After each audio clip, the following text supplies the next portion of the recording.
감정평가사가 대자의 안평가사입니다. 33회 합격하신 이유곤 평가사님과 합격수기 인터뷰를 진행하고 있습니다. 이유곤 평가사님은 단기에 합격하신 특징이 있습니다. 자, 이번 시간에는요, 법규 공부 방법 얘기해 보도록 하겠습니다. 자, 법규는 몇 점 나오셨나요? 58.5점 받았습니다. 합격자로서 준수한 점수를 받으셨습니다. 자, 시기별로 전체 공부는 어떻게 하셨나요? 네, 법규는 7월에 시작을 했고요. 그때 기본 강의를 빠르게 회독하면서 중간중간에 내주는 퀴즈나 복습은 하지 않고 그냥 강의부터 빠르게 들었습니다. 그리고 8월에는 그 아까 말씀드렸던 이론을 이제 따라잡아야 되는 시기여서 법규는 거의 못했고요. 그때 이제 연기였나요? 그 모의고사를 이제 금요일 저녁에 알려주는 범위를 최대한 단기 암기해서 토요일에 토해내는 연습, 그게 전부였던 것 같습니다.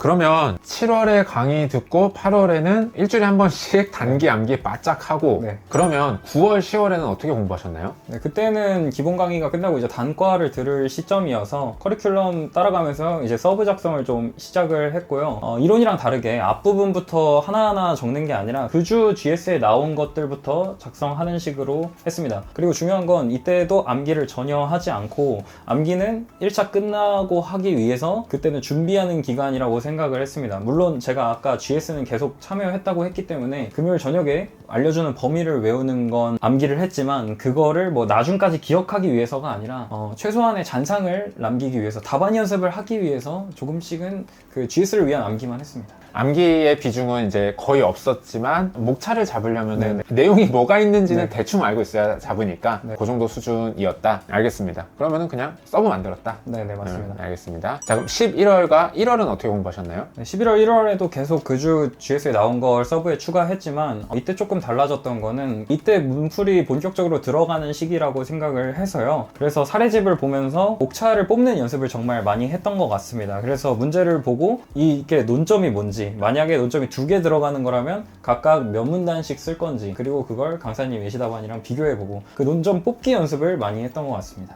알겠습니다. 그리고 뭐 2월, 3월에는 1차 때문에 아마 못 하셨겠죠? 네네. 그러면 정리해보면 1차 전까지는 서브 만들어 놓고, 암기는 GS 것만 최소한으로 잠깐 하고, 그 다음에 목차 계속 잡는 연습만 했다? 네, 맞습니다. 알겠습니다. 그러면은 이제 1차 시험 끝나고 막판 스퍼트, 이 중요한 시기에는 어떻게 공부하셨나요? 이 4월부터 7월까지는 정말 암기만 하는 기간으로 생각을 했는데요. 그래서 제가 중요하게 생각한 것이, 이론하고 법규는 이 4월 전까지 암기 빼고 다 돼 있으면, 정말 100일 동안 암기만 할 수 있으면 이 기간을 끝낼 수 있다고 생각을 합니다. 그래서 4월부터 7월까지는 아까 이론과 똑같이 10분할 암기 2번 하고 5분할, 3분할로 줄여가면서 하루에 3-4시간씩 암기에 몰두했습니다. 네, 알겠습니다. 개략적으로 다시 한번 요약하면은, 강의 대충 듣고 서브 만들고 목차 뽑고 막판에 바짝 외웠다, 이런 심플한 공부 방법을 택하신 것 같습니다. 그럼 제가 좀 궁금한 거 하나씩 여쭤보도록 하겠습니다. 아까 이제 얘기하신 것 중에 암기는 사실상 거의 뒤에 몰아서 했는데 목차 연습을 할 정도는 알고 있어야 된다 라고 얘기를 했잖아요. 그러면은 이게 헷갈려 하실 분들이 있을 것 같아서, 어느 정도로 암기를 해 놓으면 내가 목차 잡는 연습을 할 수 있을까요? 저는 그거의 최소한을 매주 GS에 나오는 걸 하루 단기 암기하고 한번 뽑아내는 연습 해본 걸 최소한으로 생각을 했고요. 그 정도가 되면 이제 AB급 논점들은 내용이 전부 다 기억나진 않아요. 왜냐면 뭐 하루 2시간 외운 것로 기억이 나진 않기 때문에. 그 대신 이게 분량감이 어느 정도였는지, 목차가 4개였는지 5개였는지, 대충 무슨 내용으로 이어지는지에 대한 잔상은 남아 있습니다. 그 상태에서 이제 답안 연습도 하고 목차 뽑는 연습도 할 수 있다고 생각합니다. 그 정도만 최소한만 딱 맞춰놓고 바로 목차 뽑는 연습하고 암기는 다 미뤄라. 네, 알겠습니다. 이해했습니다. 자, 그 다음에 이제 법규도 마찬가지로 이제 범위에 대한 이슈가 있죠. 이런 것도 나와요. 이런 부분들이 있는데, 범위는 어떻게 결정하셨어요? 네, 저도 법규 범위에 대한 고민이 정말 많았는데요. 일단 학원 강사님들 간에도 강조하시는 논점들이 굉장히 많이 다릅니다. 그래서 수험생들은 거기에서 갈피를 좀 잡아야 하는데, 저도 최대한 범위를 넓혀서 보수적으로 접근하려고 했고요. 그러기 위해서는 아까 이론과 똑같이 중요도에 따라서 키워드 밀도 조절을 해야 됩니다. 아무래도 법규는 이론보다도 더 요즘 중요 쟁점을 위주로 나오고 있기 때문에, 그리고 아까 이론은 뼈대만 외운다고 했지만 법규는 그냥 통으로 외우시면 됩니다. 일반론 통으로 외우시고, 그러고 나서 사안 포섭할 연습만 조금 해놓으면 되기 때문에, 중요 쟁점은 덩어리째 통으로 통째로 외우시고, 그리고 정말 잘 안 나올 것 같은데 너무 지엽적이고도 지엽적인 막 이 사례 아니면 안 나오는 3기에서만 나오는 뭐 지연 가상금의 지연 가상금 발생 여부, 뭐 공탁 출급권의 진실한 권리자, 뭐 이런 것들은 정말 그 사례 아니면 안 나와요. 그런 것들을 근데 또 안 하기는 찝찝하기 때문에 키워드 밀도 조절을 하는 겁니다. 판례들만 외우고 학설은 지어낸다, 아니면 뭐 사안포섭도 내가 그때 지어낸다, 판례만 외우되 그 판례도 결론과 그 판례가 뭐뭐 하다고 하여 그 뭐뭐만 외우는 겁니다. 그래서 뭐뭐 긍정, 뭐뭐 부정, 이런 식으로 한두 줄만 외운 채로 나머지는 그 사례를 그냥 이해하고 풀어내는 느낌으로 준비를 하는 거죠. 그래야만 다 할 수 있습니다. 아, 그럼 평가사님은 사실 아까 이론도 마찬가지였지만 나는 다 할 거야 네. 라고 해서 무식하게 같은 비중으로 공부한 게 아니라 네, 절대 안 다 되죠. 할 네. 거지만 이제 D급 같은 경우 좀 지엽적인 거는 아까처럼 정말 짧게만. 네. 그럼 그렇게 외우면은 뭐 주어 동사 붙이고 뭐 앞뒤 목적어 붙이고 생각건데 뭐뭐라고 봄이 상당하여 뭐 이런 얘기 붙이면 한 3줄은 나오기 때문에 그거라도 쓴 사람과 그것조차 안 쓴 사람이 만약 그 문제가 나온다면 굉장히 득점의 차이가 많이 날 수 있습니다. 그게 무서워서 그런 경우의 수를 염두에 두고 준비를 한다고 생각하시면 될 것 같습니다. 아, 자, 그러면은 제가 궁금한 게 이렇게 범위를 넓히다 보면은 대부분의 수험생이 딱 부딪히는 허들이 나는 내 강사님 중심으로 공부를 하다 보면은 다른 강사님 문제를 풀 때 전혀 듣도 보도 못한 지엽적인 내용이 딱 마주쳤을 때 이거를 이해하는 것부터 너무 스트레스를 받고 시간이 소요된다라고 생각해서 네. 그냥 덮어버리시고 나 그냥 안 할래 하시는 분들 많은 것 같거든요. 평가사님은 그런 상황에서는 어떻게 생각하셨어요? 저도 완전히 공감하는, 제가 겪었던 일이기도 하고요. 근데 그것들을 계속 보다 보면은 뭐 정말 막 계양구 주차장이 어쩌고 되게 압도적으로 좀 보기도 무서운 판례 문제들이 나와요. 근데 그런 것들의 예시 답안을 계속 보다 보면 앞에 일반론은 내가 외운 거 그대로 발라 끼면 될 것 같고, 그리고 이 사례에 대한 특정 판례 하나가 이제 내가 모르는 부분인데 그런 판례 부분은 어차피 내가 결론과 그 뭐뭐 하다고 하여의 그 뭐뭐의 근거만 최소한으로 외울 거기 때문에 그 구조를 알게 될 때부터는 양이 크게 많다고 느껴지지 않았습니다. 그래서 그런 분들한테 해드리고 싶은 말은 조금만 더 본 다음에 걔네들의 규칙성을 한번 찾아보세요. 걔네들이 어디까지가 일반론은 내가 똑같이 외운 거 쓰면 되고 그 사례 그 판례는 내가 결론만 외울 거니까 사실 알아둘 게 크게 많지는 않다. 그러니까 너무 뭐 지레 겁먹지 말고 조금 보면 사실 별거 없다 이런 느낌으로 네, 간단히 말하면 그렇습니다. 네, 한번 이해해 보도록 하겠습니다. 네, 그 다음에 이제 평가사님 아까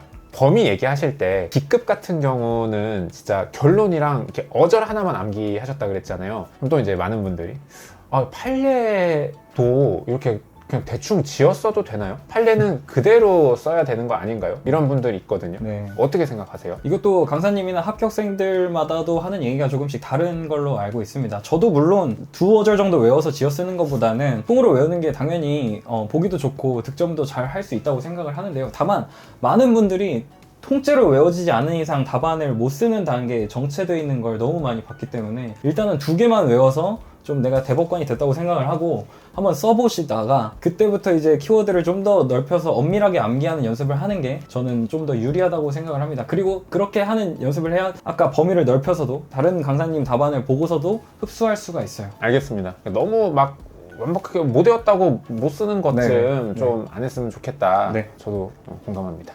자, 그 다음으로 이제 평가사님이 힘들게 정리하신 이제 서브 요거에 대해서 좀 여쭤보고 싶습니다. 여기 서브를 좀 펼쳐주셨는데요. 서브 정리 노하우를 좀 알려주실 수 있을까요? 저는 GS에 나올 때마다 그 논점을 조금씩 정리하는 식으로 했고요. 그리고 법규는 사실 이론보다 크게 고민할 것이 없는 게 답안 자유도가 높지가 않습니다. 그래서 앞에 할 말은 정해져 있어요. 협의 소익을 물어보면 그냥 묻지도 따지지도 말고 써야 되는 한 4-5문단이 있잖아요. 그런 친구들은 그대로 복사 붙여넣기를 해놓고, 그래서 논점이 작은 것들은 그냥 그 문제 예시 답안을 그대로 옮겨오는 식으로 서브를 작성했고요. 논점이 큰 것들이 문제가 많이 되는데요. 대표적으로 이주대책이나 환매권 같은 것들은 논점이 하나지만 그 안에서 갈라질 수 있는 물음의 형식이 여러 가지여서 그때마다 문단이 바뀌어야 돼요. 그거를 저는 어떻게 정리를 했냐면 앞에 공통 목차들은 1, 2, 3, 4, 5번으로 잡아뒀습니다. 어떻게 물어보든 이주대책이 뭔지, 의의가 뭔지, 취지가 뭔지, 법적 근거, 절차 내용 이런 것들은 쓰면 좋아요. 걔네들은 공통 목차로 잡아두고.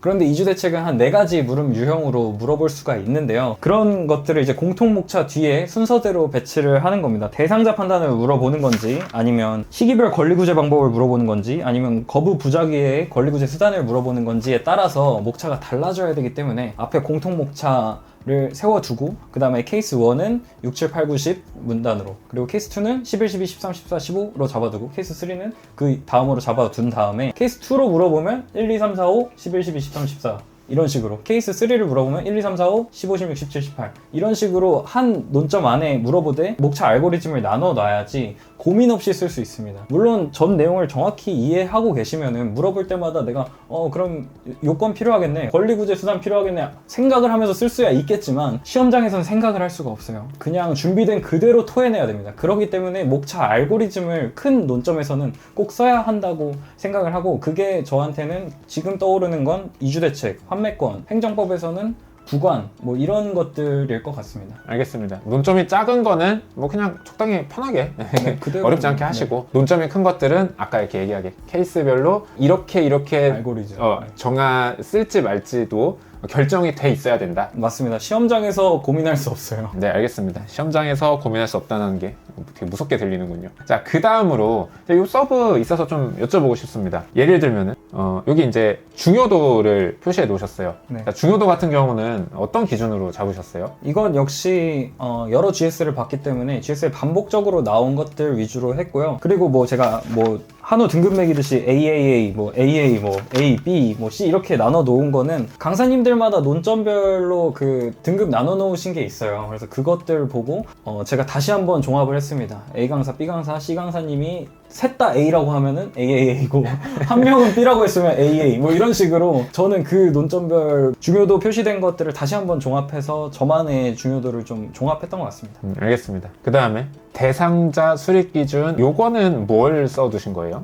이거는 이제 이주대책이 좀 다른 논점으로 뻗어나갈 수 있는 여지가 있는 거, 그리고 강사님들이 이걸 소개하기 앞서서 항상 뭐 설명해 주시는 게 있어요. 뭐 이게 개별법의 꽃이다, 뭐 아니면 뭐 판단 기준이 나온다면 이렇게밖에 나올 수 없다, 뭐 라고 하는 부연 설명들을 이 문제를 풀 때 유의사항 같은 거를 써놓은 거고요. 그 다음에 보면 이제 형광펜이 화려해요. 네. 형광펜, 볼펜도 여러 가지 색깔, 네. 뭐 약간 어떤 의미들인지 간단하게 설명해 주실 수 있을까요? 화려한 거는 일단 제가 아까 압축적으로 암기를 하기 위해서는 일단 한눈에 확 들어와야지 이게 목차가 몇 개였고 키워드가 몇 개였는지 떠오르기 때문에 각자의 형광펜마다의 역할을 달리해서 알록달록하게 최대한 준비를 하려고 했고요. 그래서 뭐 파란색이 뭐 논점, 아까 말한 그 물음 케이스고요. 그리고 노란색은 뭐 목차, 그리고 주황색은 그 문단 안에 있는 키워드들인데, 이게 좀 주의해야 될 게 뭐냐면, 제가 처음 서브를 만들 땐 이렇게 주황색이 많지가 않았어요. 지금 보시면 거의 다 쳐져 있는데 이렇게 키워드를 잡으시면 의미가 없고, 키워드를 처음에는 한 문단당 2개 정도, 그리고 학설 이름만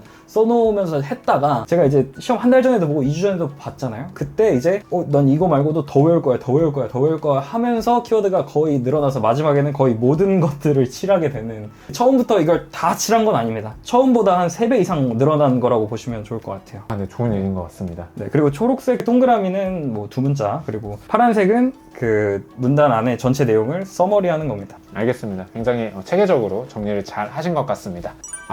참, 평가사님, 이 서브 보니까 이 두께의 책을 하나 집필을 하셨는데, 자, 이렇게 서브 만드는 건 제가 보기에는 공부량이 장난이 아니고, 우리 생동차 준비하시는 분들은 정말 이게 가능한지 어떠셨어요? 이렇게 정말 제로 베이스로 서브를 만드는 거는 할만 하시던가요? 저는 이론하고 법규를 보수적으로 준비해서 점수를 좀 받아야 된다고 생각을 했고, 그래서 강사님들도 여러분한테 좀 강의를 들었는데요. 그러기 위해서 좀 여러 답안을 수합하기 위해서 정말 제로 베이스에서부터 서브를 혼자 작성을 했고요. 그렇게 9월부터 시작을 했는데 사실 12월, 1월쯤 가서 후회를 많이 했습니다. 그때도 안 끝났어요?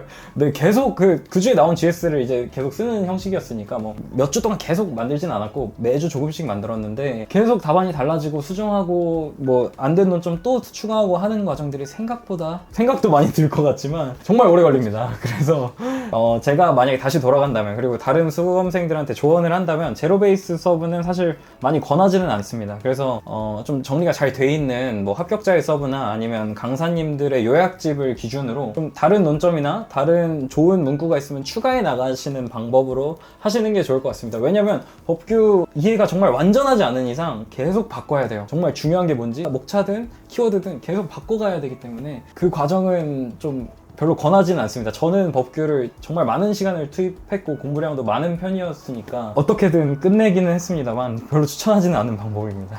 저도 서브를 제로 베이스에서 만들었는데 저는 3년차 때 만들었거든요. 네네. 그때도 너무 힘들었어요. 내가 뭐 하고 있는 건지 싶은 생각들이 편집자인지 수험생인지 그런 고민이 가끔 듭니다. 네, 맞습니다. 그 다음에 이제 우리 법규 공부를 할 때 뭐 평가사님 얘기만 들어보면 서브 만들고, 대신에 서브 만들 때 약간의 이제 노하우는 있지만 외우고 끝이네, 간단하게 생각하실 수 있을 것 같은데, 실제 법규 공부를 할 때 좀 사람들이 어려워하는 부분들과 뭐 좀 우리가 합격하기 위해서는 좀 더 신경 써야 되는 부분들, 이런 건 뭐가 있을까요? 법규 공부를 하다가 막히는 순간, 그리고 어려워지는 순간이 두 가지가 있다고 보는데요. 첫 번째는 암기를 다 못해서, 암기량이 모자라서 좀 어려워하는 경우와 논점을 잘못 뽑는 경우, 그렇게 두 가지가 있다고 생각을 해요. 근데 법규는 지금 계속 출제 기조가 좀 A, B급 논점을 위주로, 중요쟁점 위주로 나오고 있고, 모르는 건 다 같이 못 쓰게 나오고 있기 때문에 사실 시험 막바지에 가서는 합격권에 오른 사람들끼리 봤을 때 암기량이 모자란 사람은 크게 없어요. 뭐 소액 물어봤는데 그걸 못 쓴다거나, 뭐 원고적교 물어봤는데 못 쓰거나, 뭐 그런 사람은 생각보다 많지 않고, 정말 마지막에 당락을 가르는 건 논점을 잘 뽑는 거라고 생각을 하거든요. 그래서 저는 11월, 12월, 1월 이때 기본 강의는 끝냈고 암기는 하지 않은 그 중간 브릿지 시점에 논점 뽑는 연습을 굉장히 많이 한 이유가 거기에 있었습니다. 자, 그러면 논점 뽑는 거에 대해서 조금 더 얘기를 해보고 싶은데요. 논점 뽑는 공부는 구체적으로 어떻게 하는 건가요?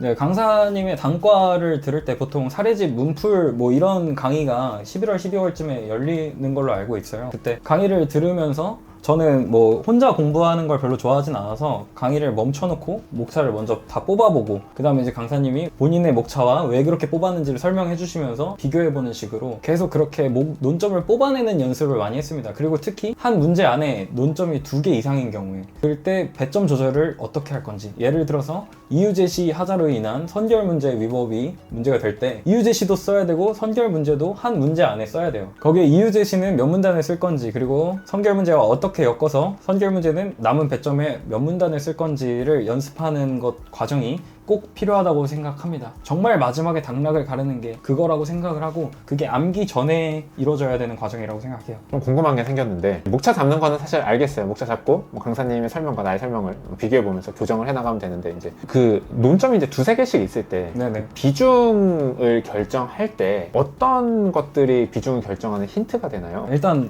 마지막 끝에 서술어를 좀 봐야 돼요. 뭐 위법한가라고 물어봤는지, 아니면 취소할 수 있는가로 물어봤는지, 그런 물음을 가장 좀 유심히 봐야 되는데, 이런 얘기 너무 깊어질 수 있어서 네, 제가 드릴 수 있는 조언은 그 정도인 것 같습니다. 알겠습니다.